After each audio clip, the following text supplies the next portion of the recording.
Welcome. I'm glad to see you all. I'm Doug Ruhren, the garden curator here.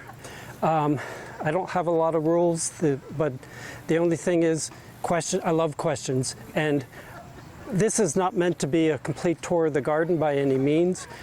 I'm going to talk about some highlights of the garden, but as we walk through the garden, if there's a plant I walk past that you want information on, I love that kind of question. I might as well start right here. This is, well, it used to be, I think they now lump this with the salvias, but I've known it for years as Lepechina Hasttate. Hasttate means shield shape, and the leaves are, well, especially lower down on the plant, and this late in the year it's lost. Oh no, here's a splendid specimen. Well, of course, I sort of shield shaped. I thought that was the same plant. Yeah, that's a young seedling. It starts blooming maybe midsummer and goes up until frost. It's a winter hardy perennial, but it also makes lots of seedlings. And sometimes we probably would benefit from deadheading it before all the seed is shed, but it's a pretty thing in the garden, and I don't need to make the point that it's a good pollinator plant. Yeah.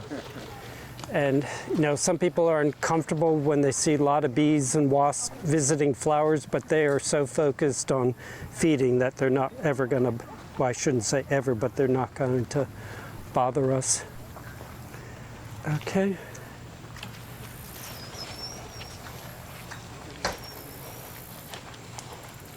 And these tours are called, they're sort of advertised as being about the flowers of that season. We have open houses each season, but we can also talk about beautiful foliage plants. And as we enter the shade garden, there's not an overabundance of flowering plants, but there's a lot of gorgeous foliage. But we're right here by some pitcher plants, and this is our native white top pitcher plant, Sarracenia leucophylla. Now, everybody knows that white blood cells are leukocytes. Leuco means white. Leukocyte means white cell.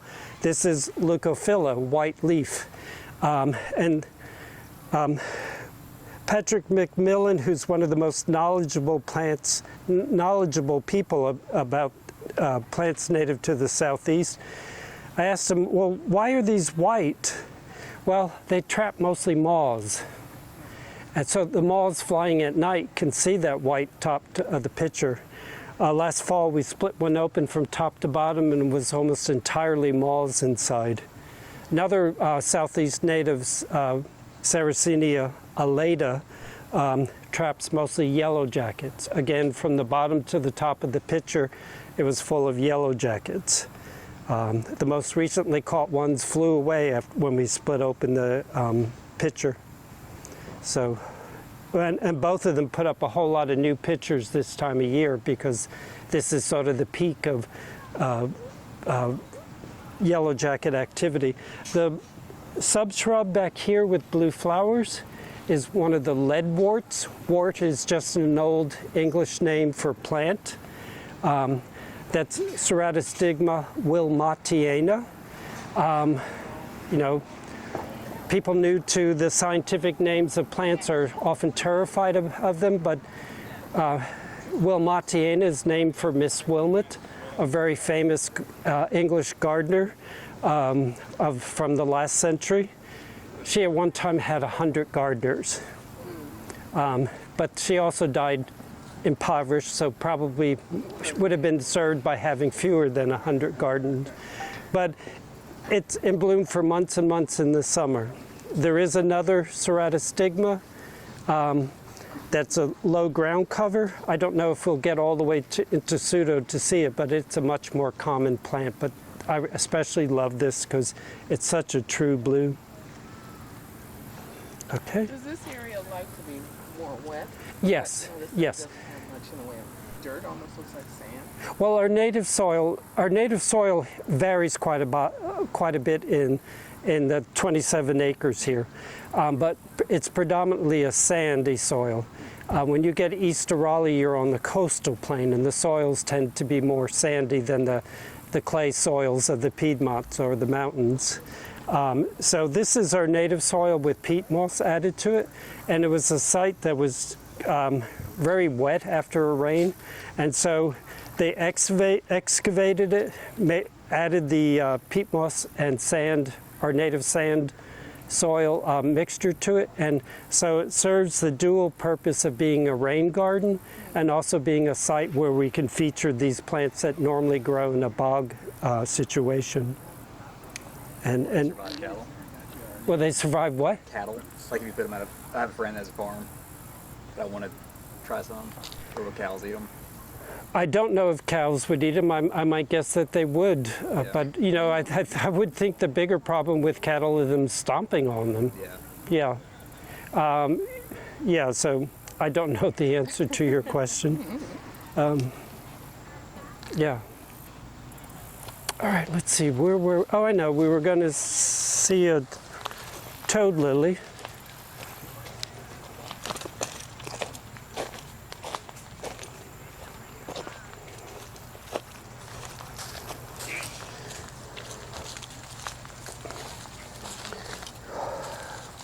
The toad lilies are a fairly large genus, many species. Most of them are shade plants. A few of them want sunnier locations than this, but this is Tricyrtis ravenii. I don't know who there's its label. They bloom over a long period of time. Some of the species are done already. This one is just starting, has a long period of bloom.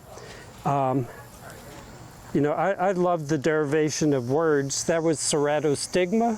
You know what? The stigma is one of the reproductive parts of a flower. Keros or ceros is the same root as keratin, the substance that makes up our fingernails and our hair, and also the horn of a rhinoceros. And this is Tricyrtis, which means 3 horns.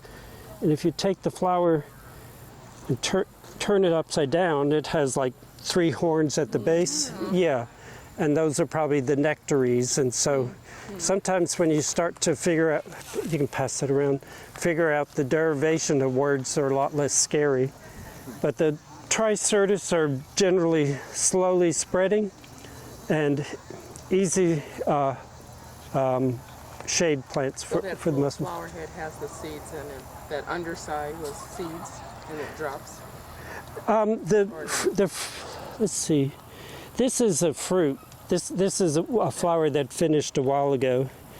It's not yet mature, and I don't think But see, the fruit is just a simple little pod like that, sort of like a tiny green bean. And the seeds are almost dust fine. And that's not even close to being mature, but that's what the fruit looks like. Well, that's a bigger fruit there. That's sort of full size. And when they turn brown, and because this is a species as opposed to like a garden hybrid, you could sow the seeds and grow more of it. But the Tricyrtis are also really easy from stem cuttings. I wouldn't take stem cuttings this time of year, but in the spring or early summer, long before it blooms, they're really easy from stem cuttings. Now, when you say stem cuttings, you're just talking about cutting that stem and sticking it in the ground? No, it takes a little bit more effort, but you take the stem cutting and stick it like in a pot of a good, bagged potting soil. And they're quite easy to root. You could probably be fairly successful without a rooting hormone, but a rooting hormone would increase your success. Okay. Not a root stimulant, but a rooting hormone. Yeah. So is that like that white powder or that? Yes, root tone or hormidin. I grew up with that. We always had that little blue glass jar of root tone in the garage. I don't use the powders anymore. For easy things, I use the liquid. It's the same active ingredient, but I find the liquid's more effective. And nowadays there's a even better product where it's again the same compound, but it's a rooting gel. But I wouldn't bother with that with something that's easy to root. But if you wanted to root this camellia or this whatever this conifer is behind us, the rooting gel, we're able to root things that are hard to root with the gel. But again, you don't need that for So this. like something like a mahonia, can you root gel? Yeah, yeah. Mahonias are fairly easy to root. We do it in the winter or the summer. Okay. Yeah, yeah. They're slow to root, but you'll have a good deal of success. Yeah. All right, all right, we'll head this way. And again, we can stop and talk about anything. I don't know if anybody smells a sort of a puke-like smell. The ginkgo has fruit. And if you want to grab one of the soft fruit and squish it, your fingers will smell like puke for the rest of the afternoon. It's why people generally don't plant the females. Ginkgos are either male or female. Obviously, only the female has the fruit. Because when it ends up on the ground, you know, last year it ripened earlier, and when we sat in the welcome tent, the smell would waft over there, and it smells like somebody got sick in the garden. Now the nut inside the hard shell is eaten. You can go in an Asian grocery store and buy bags of ginkgo nuts.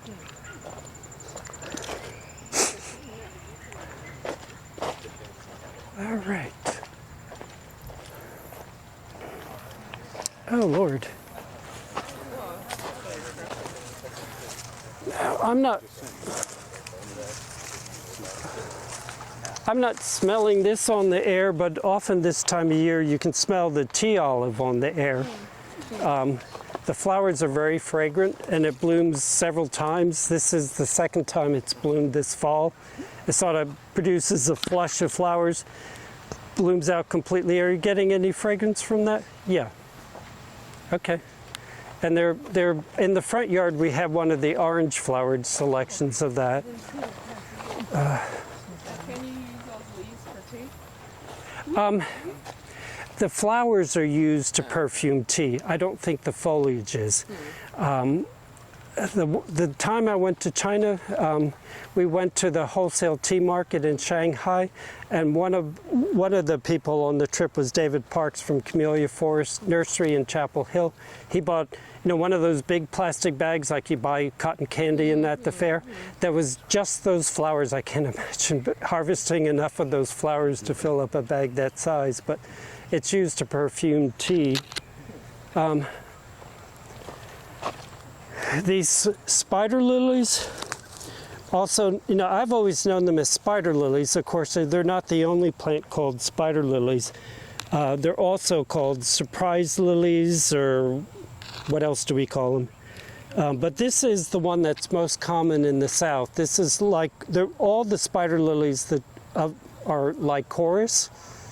And always confuse Lycoris and Liriope. Lycoris was a beautiful Roman actress who was the lover of Mark Antony. So, you know, plants have really weird plant names have really weird origins.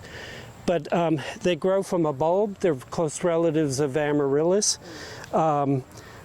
Lycoris radiata starts to put up foliage this time of year. And if you live in a warm climate like this, these ones that put up foliage in the fall, we can grow. But if you lived in New England, you can't grow these, but there's other Lycoris that don't put up foliage until the spring. And because of that, you can plant them in much colder climates. And I've sort of told the joke without the punchline.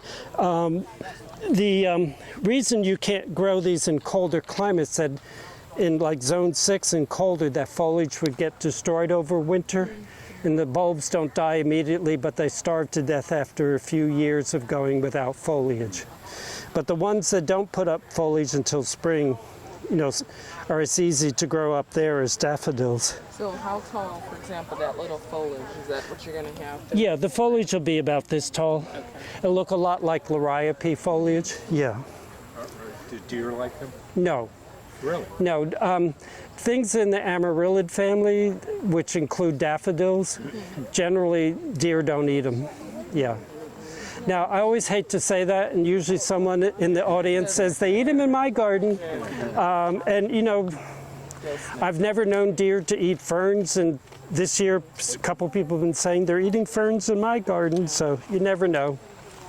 And we have, well, and the Lycoris, there's, I think, only about 8 species. There's a bunch of hybrids, some of them natural hybrids that were made by pollinators, not by humans. And the color range is white, yellow, orange, red, pink. I think that's about right. Did I forget the color, Lydia? Blue? Oh, that's right. Yeah, that's very good. Yeah, some of the purpley pink ones often have like blue tips to the petals. They're really, really beautiful. How hard are they to grow from seed? They're easy.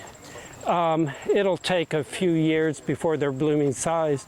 A lot of the hybrids are sterile, but the species set a lot of seed, and they're easy from seed. You know, a lot of bulbs take a few years before they're blooming size. Will Caldwell's come from seed? I don't remember. That's a hybrid. Okay. Yeah, the bulbs multiply fairly quickly. Yeah.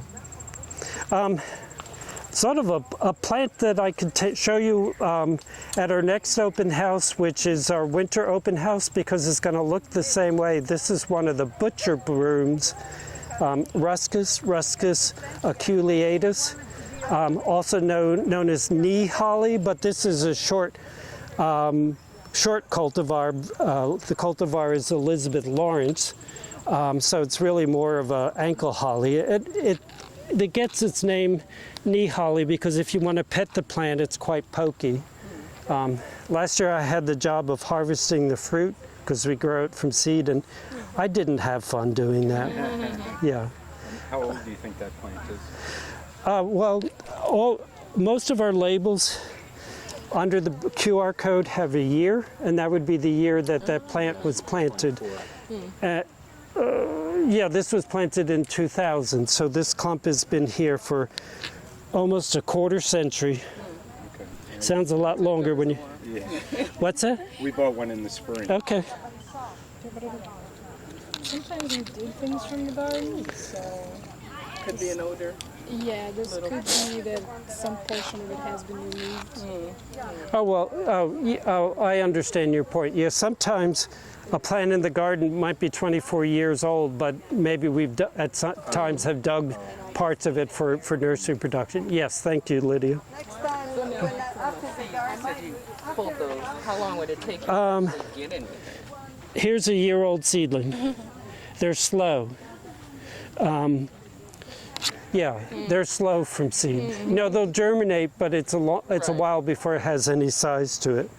Yeah, that would have been, because we like to leave them in the garden all winter long because they're so beautiful, but it means that by the time we get around to collecting them after our winter open houses are done, some seed has been shed, and so they end up germinating and you know, right there. Hey, little dog.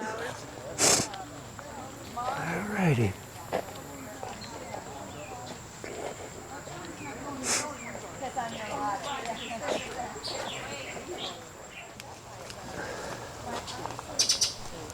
Another Tricyrtis, another toad lily, has very hairy leaves. You might enjoy petting them. They're nice, sort of velvety. It's Tricetris Herta. It's fairly common species. That's the typical color. There's also white selections. But look at it. It has buds, flower buds all the way down there. So it's going to be in bloom for a good long time. This has made quite a large mass.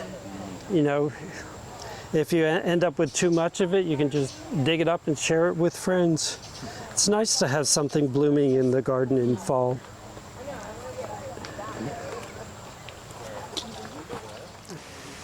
Just as the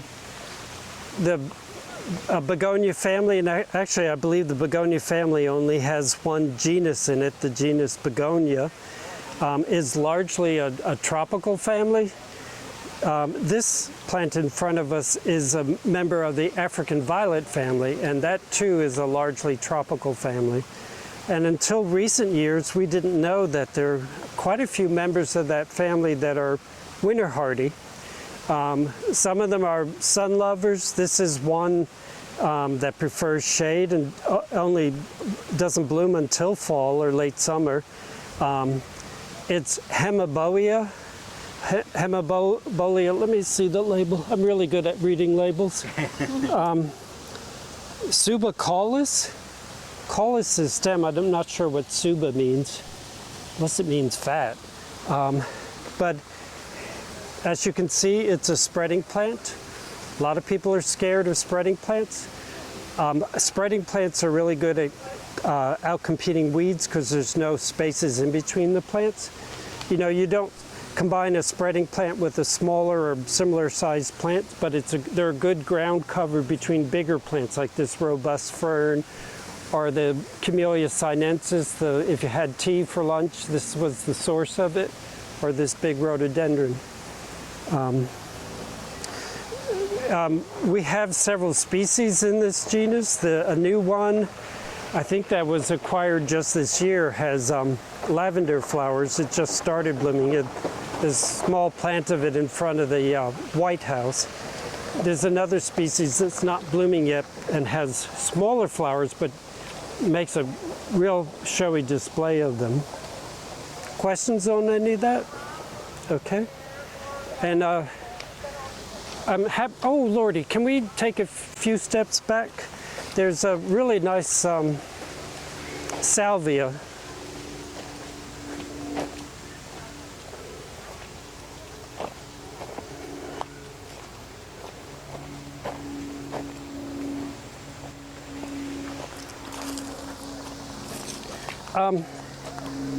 Fall is, I always seem to gravitate towards the sun garden in the fall, so I'm glad to be able to have some examples of plants blooming in the fall shade garden. And the majority of salvias are sun plants, but there are a number of species that prefer shade. This plant won't die if you grow it in sun, but the foliage will look miserable. It really prefers shade, and it's just starting to bloom. It really makes a display. You see it has these many stems that aren't even starting to bloom. It's Salvia glabrescens, Autumn Enchanter. There are other selections with other colors, flowers. It completely disappears in the winter and returns each spring. So a nice plant for the shade garden.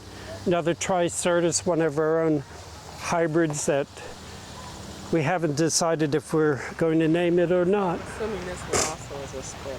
I'm sorry? This salvia is also a spreader.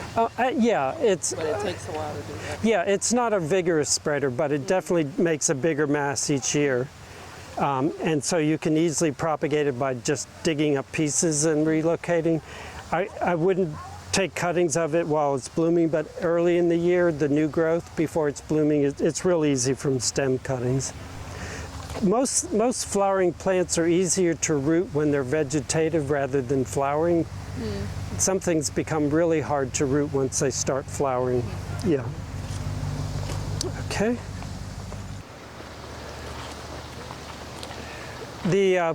This is a salvia. The common name for salvia is sage. I've discovered that a lot of people don't seem to realize sage is a common name for salvias. There are a lot of salvias that are glorious this time of year that don't even start blooming until this time of year. Last week, a week ago, I led a similar tour, and this was just barely starting. This is Phyllis Fancy. It's a hybrid between Salvia leucantha, and I don't know that I remember what the other parent is. It's one that's been fully hardy for us. As big as it gets, it goes to the ground every winter. So you need to allot it a generous amount of space, but it's absolutely spectacular this time of year. And you know, this is a really good example. This would be hard to root this time of year, but in the spring or summer when it's soft vegetative growth, it's really easy to root. And it's more reliably winter hardy than its one parent, Salvia leucantha, which is absolutely spectacular this time of year, but doesn't always come through the winter really well. This scarlet salvia is another one that, well, it blooms in the spring and then again in the fall. When you came in, you drove past a great big plant of a different selection of it. It's Salvia darcii. It was only discovered, well, you know, I'm sure the native Mexicans knew it, but it was only discovered by the Western or North American nursery trade in 1991 at like a 9,000 elevation in the Sierra Madre Mountains in Mexico. But the one out by the metal shop, what is it? Presidio is the cultivar name. It's really a superior plant, the bigger flower spikes. Fall is also a great time for ornamental grasses. One of my favorites. It always looks good through the winter months. You know, again, I like to lower the fear level when it comes to the scientific names of plants. This one's scientific name is Mbergia Lindheimeri. What do you hear in that name? Two German family names. It's named for a Muhlenberg and a Lindheimer. Muhlenberg was a Lutheran preacher in Philadelphia who was also a serious amateur botanist and explored in Texas. Lindheimer, Lindheimer was German-American. No, he was a German exile exploring in Texas and thereabouts. And so a lot of plants from that area commemorate both of those people. But it's a big thing that's one clump, but it's a, oh Lordy. Well, planted in it's a 24-year-old clump, so in 24 years you're going to have a big clump like that, but it's always a clump, it's not running around. I can't think that we've ever seen a seedling, so a really big, bold, vertical statement in the garden. Over there we see a really beautiful ginger lily. They're late summer, fall bloomers. I'll run up there and find its label. I know, I should remember its name.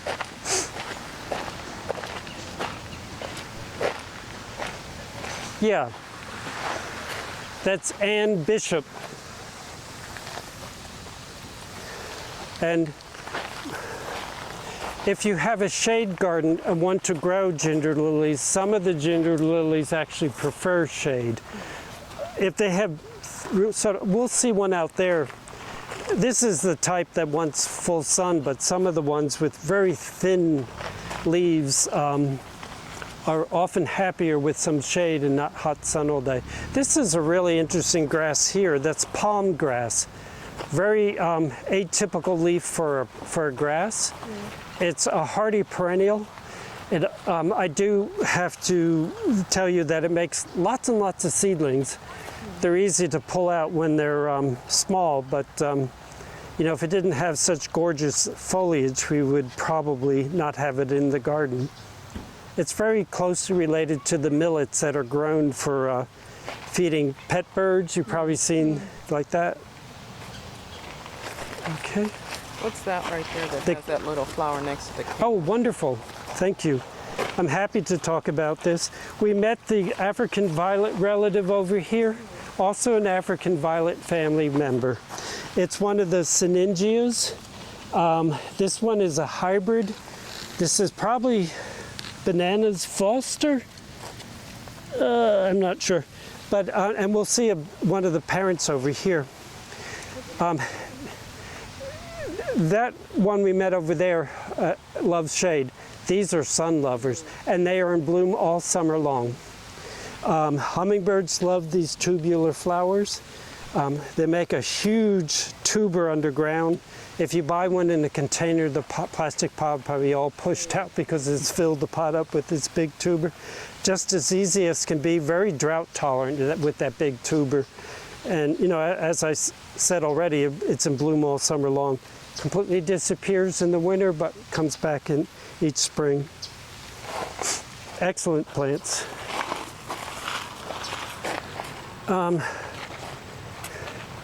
Today, not once but twice, I had conversations with other people about goldenrods and hay fever. Goldenrods do not cause hay fever because the pollen is not windborne.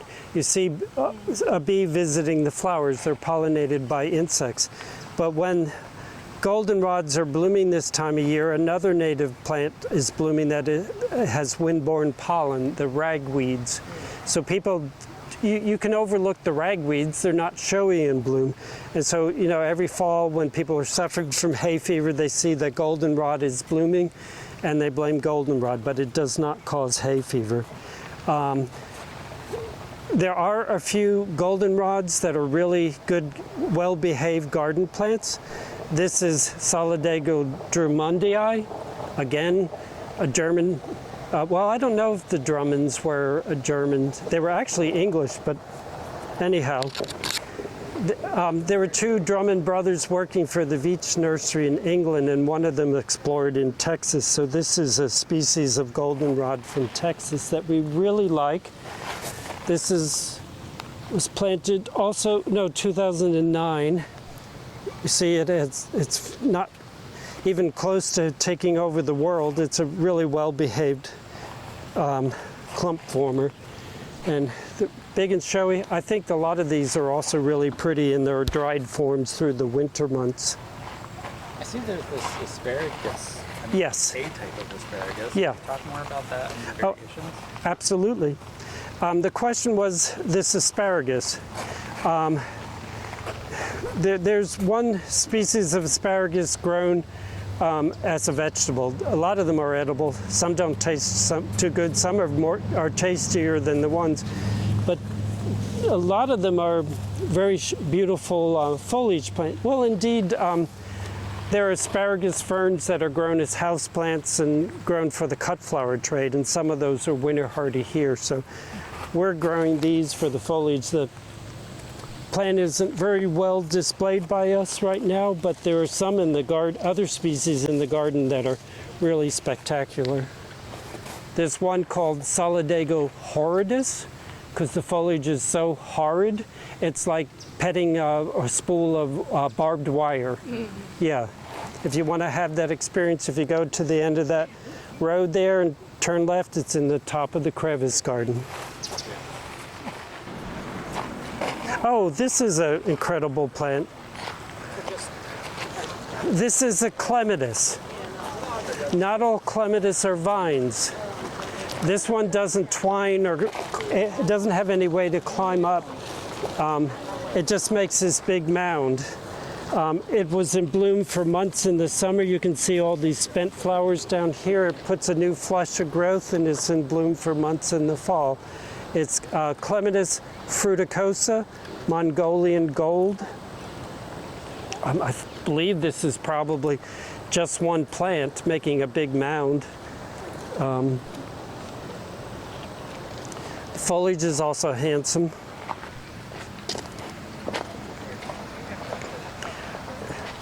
This is the same type of Syningia, the African violet relative that we saw over there in one of the hybrids, but this is the parent, one of the wild parents of that one over there. This is Syningia salovia. It's native to, I believe they're native to South America, whereas that Hemiboea in the shade is a Chinese genus. These are easy from seed. Yeah, some of the fruit are now ripe, and you can see how, well, anyone want to count those seeds? Can you see how tiny they are? Yeah. And it's made quite a few seedlings. We can head out this way if you want to continue. Okay. Yeah, we'll do that. Some people are surprised to find that there are some selections of lantana that are winter hardy. This is Miss Huff. It's generally safe for me to assume that if there's a plant in the garden, it was planted as just one plant, because Mr. Avent likes to have a bigger variety of plants in the garden, so generally only one plant of anything gets planted. But you see, Miss Huff gets quite big and then dies to the ground every winter. But Miss Huff is probably the most reliably winter hardy one. These are some of our newest elephant ear cultivars. We saw that great big ginger lily in there, the Ann Bishop. This is a very different species, very small, Hedychium densiflorum. You notice the foliage looks pretty crappy? Well, I think this is one that wants to be in the shade rather than out in full sun all day. And so, you know, some people bemoan the fact that they can't grow ginger lilies in a shade garden, but I'm telling you that there are some that do just fine in shade. And this one blooms for a long period of time. You see, these are flower spikes that haven't even started, and then there's these long ones that have been bloomed for a long time. And I don't think we currently sell this one, but there's a little one very similar to that, Slim's Orange, named for somebody whose nickname was Slim, Uncle Slim. And it's another one that'll tolerate being out in full sun, but I think is happy with a little bit of shade.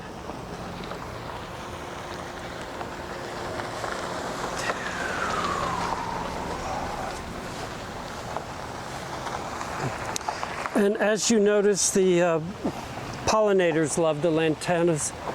A new selection of switchgrass.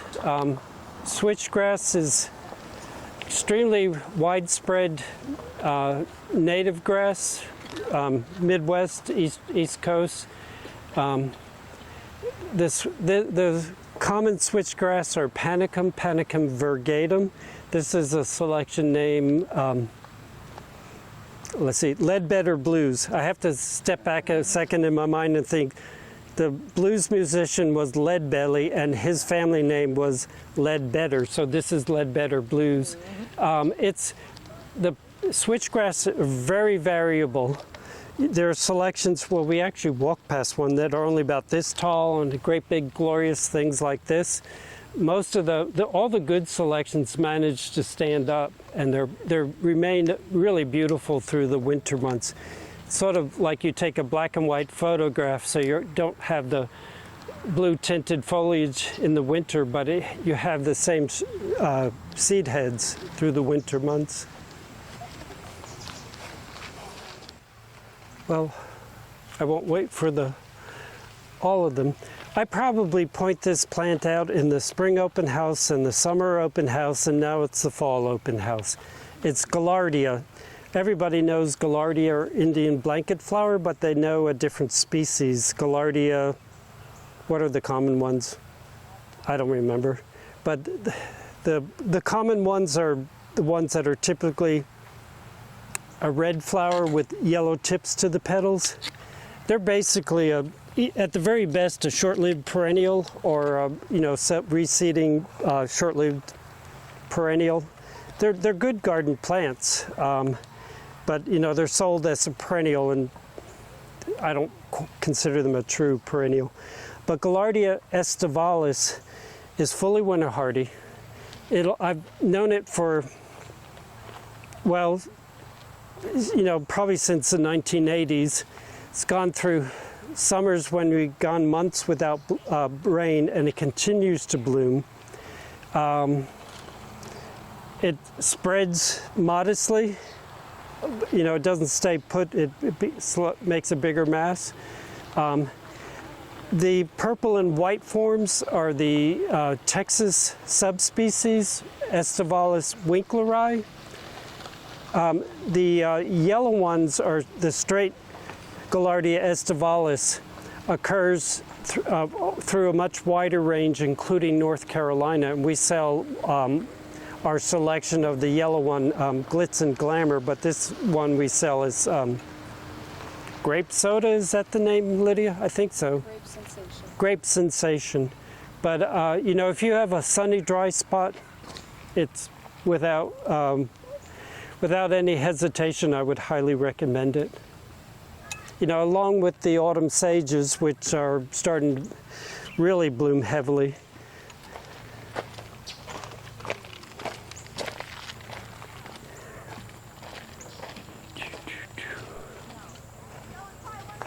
All right.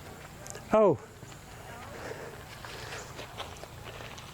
Because there was a question about an asparagus we saw over here, here's a very unusual asparagus.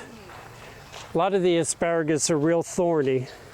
I don't know that the thorns are so much for protection, but thorns are real, and roses I think are this way. The thorns are really a grappling hook. They don't have tendrils. They don't twine around a stem, but if you have a stem that gets up some distance, that downward pointing thorn acts like a grappling hook.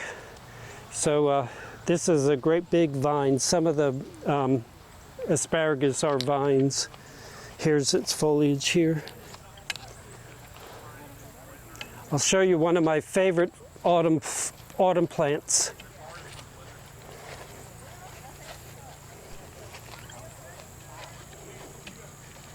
What's the name? Augusta. And plants. Or Augusta, or August. Angusta is narrow.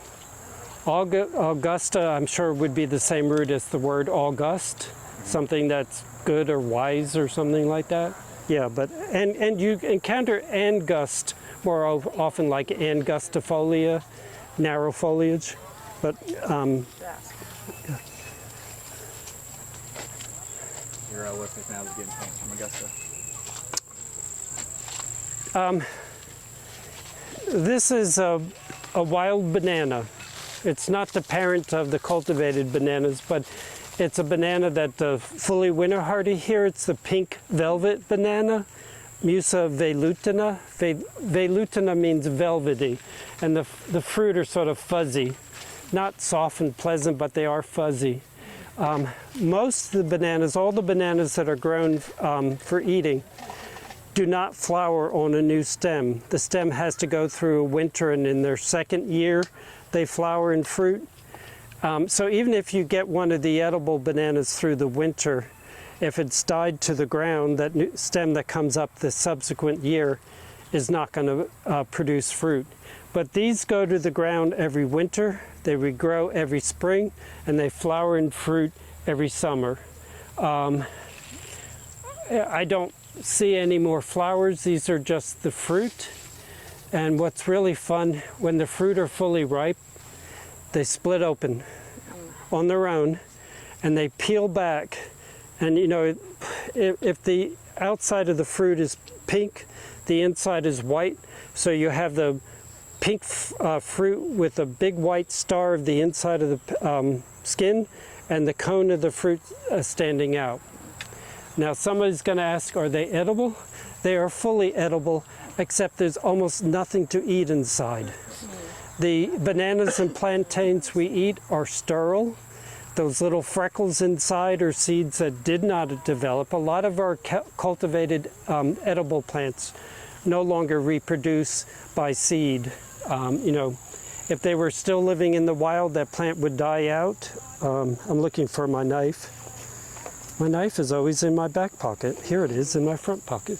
And so, you know, you can eat them, but I can show you the fruit. What color is the flower? The same color as the fruit, yeah.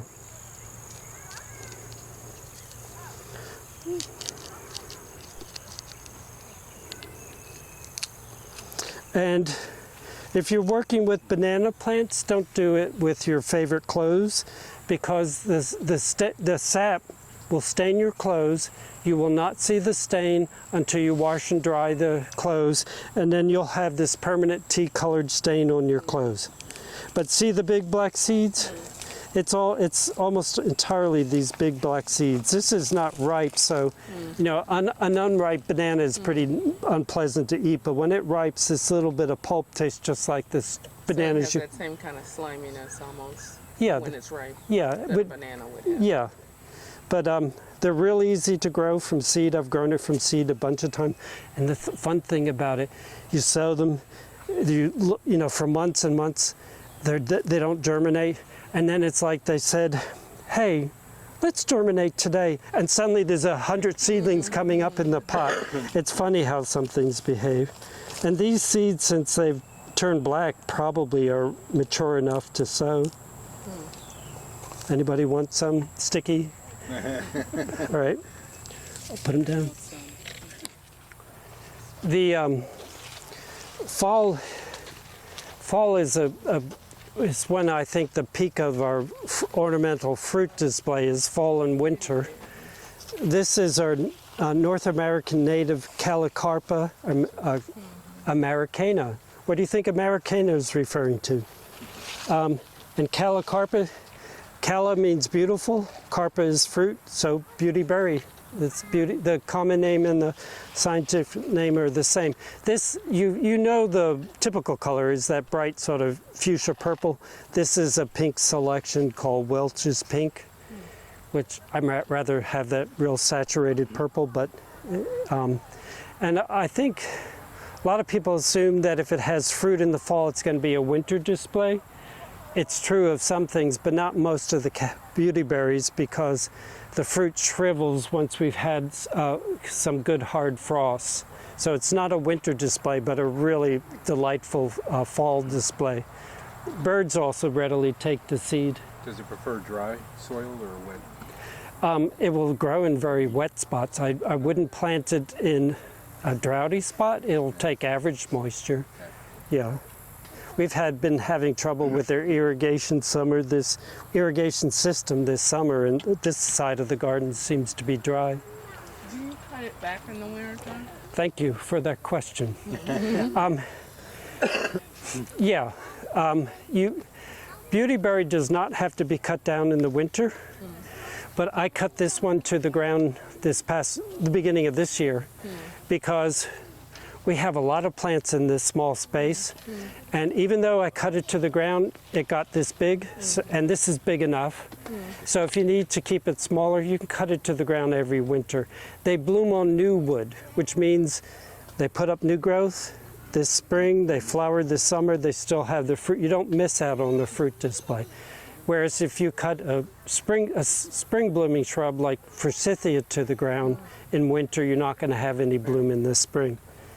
But you know, I've often taught a pruning class, and every time I say you can cut beautyberry to the ground, someone will say, "Do you mean to the ground?" And so when I leave the classroom and demonstrate pruning, I always walk up to at the arboretum, I'd walk up to the same beautyberry and cut it to the ground, so they understood I meant to the ground. Yeah. Fall is really good time for late blooming asters. We saw goldenrod. The aster across the way is a old world aster that the taxonomists have allowed to retain the generic name aster. That's Aster tataricus from the Tatar Mountains. It's a plant that's in a lot of old gardens in Durham. It's 100% reliable. Despite being tall, it generally stands up without any assistance. It's also an aster we don't need to cut back to encourage it to stand up. It's a spreader, but I don't consider it rampant. This is one of our native asters. It's a bit tall, but this will be absolutely glorious in October. It loves the wet of this ditch. It's Aster Eliotii, Eliot's aster. It's very similar to another aster that is sort of a shorter version of it, Aster puniceus. But it's really, really showy in bloom and late blooming, and those late flowering things are really important to the monarchs, you know, packing up on food in order to make the trip all the way to Mexico. Okay. Well, and you know, our new bog garden is about a year old. Probably every pitcher plant is a unique hybrid or selection. Well, I said I was going to stop, but you know, the white bracted sedge. If you have a wet site, this will bloom all summer long. I really love the plant. But, oh, and we do have a few Venus flytraps in the garden. All right. Any questions before we part? Well, I enjoyed it. Thank you very much. You know, this is just a tiny taste of what to see in the garden. We're open today till 5, so if you haven't seen the garden already, feel free to wander around. All right, well, thank you very much. Yeah. I have a question. Yes.